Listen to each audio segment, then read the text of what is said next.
Well, in Technology Matters tonight, there's a chance your internet connection could be speeding up in the coming years thanks to some more federal funding to help pay for expansion of broadband networks in Vermont. Local 22's Josh Morrill joins us live from the newsroom after getting to see today how some people feel as though they'll benefit from this. Josh? That's right, Mike. I was in East Montpelier today where Governor Phil Scott and the Vermont Community Broadband Board announced an additional $48 million in broadband construction grant awards. And both Governor Scott and the board say that while this funding has been in the works since before the pandemic, the increased need for broadband during that time opened the eyes of many. We know in a 21st century economy and culture, people need to be connected. This is an issue that previous administrations and legislatures have tried to tackle, but the money needed to do so was a barrier. While students and those in the workforce were forced to adapt, many of them weren't able to do it successfully.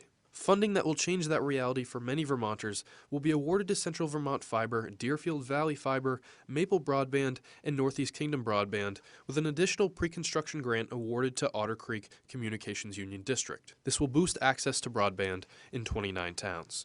We've issued, since August of last year, $96 million total in terms of grants. And if we look at those grants, $22.3 million has been issued for design and pre-building of the network. There's been $9.2 million that's been issued in order to pre-purchase materials. According to Executive Director of the board, Christine Hallquist, there are currently 64,000 homes that don't have adequate access to broadband. She says that this new infrastructure will span 1,400 miles, much of it benefiting those areas, with a goal of finishing construction by 2026. Andrea Burke of Marlborough has 4 children. Both she and her husband have jobs that require a stable internet connection. She said with her kids also taking classes online during the pandemic, it was nearly impossible to complete digitally based tasks and that they exhausted all options to no avail. We can get you faster internet. I'm like, not sure you can actually.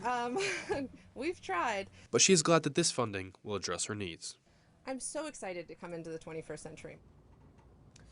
In May of 2021, $16 million in construction grants were approved for Northeast Kingdom Broadband and Waitsfield and Champlain Valley Telecom.